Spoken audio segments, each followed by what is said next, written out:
প্রশাসনের সংস্কারের জন্য 5 থেকে 10 বছর প্রয়োজন। বুধবার এক সেমিনারে এমন মন্তব্য করেছেন আইন ও প্রবাসী কল্যাণ উপদেষ্টা আসিফ নজরুল। এদিকে প্রধান উপদেষ্টার বিশেষ দূত লুৎফে সিদ্দিকী বলেছেন, ভুল তথ্য ও নথি দেয়ায় বিদেশে জনবল পাঠাতে সমস্যা হচ্ছে। বিস্তারিত নজরুল ইসলামের প্রতিবেদনে। সকালে রাজধানীর আন্তর্জাতিক মাতৃভাষা ইনস্টিটিউটে জাপানে নতুন শ্রম বাজার ও কর্মী প্রেরণের চ্যালেঞ্জ ও করণীয় বিষয়ক সেমিনার অনুষ্ঠিত হয়। এ সময় জাপানে দক্ষ জনবল পাঠানোর দিক নির্দেশনা নিয়ে আলোচনা করা হয়।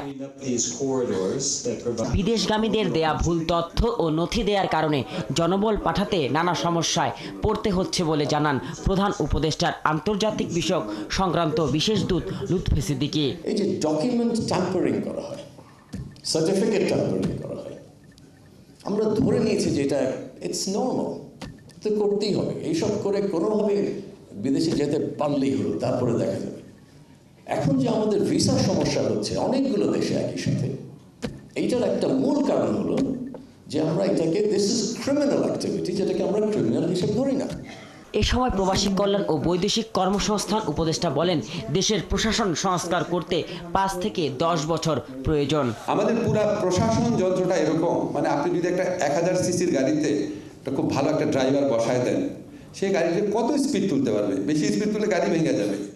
এটা একটা অনেক অনেক অনেক বড় সংস্কার প্রয়োজন, অনেক বড় সংস্কার প্রয়োজন। হয়তো এটা 5 থেকে 10 বছর লাগবে। আমি জানি না কোনোদিন বাংলাদেশে কোনো সরকারগুলো, রাজনৈতিক সরকারগুলো আছে, ওনারা এই দায়িত্বটা অনুভব করেন কিনা। আমাদের পক্ষে ইনিশিয়েট করা সম্ভব, আমাদের পক্ষে শেষ করা সম্ভব না। জাপানে দক্ষ জনশক্তি পাঠাতে একটি ডেডিকেটেড সেল গঠন করা হয়েছে বলেও জানানো হয় এই সেমিনারে।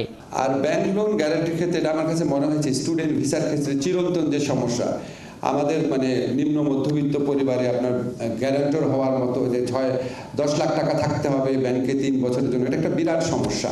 এটা নিয়ে কি করা যায় দেখি। নজরুল ইসলাম, 71, ঢাকা। যে কোনো ইনোভেটিভ কাজে আমরা যখন হেল্প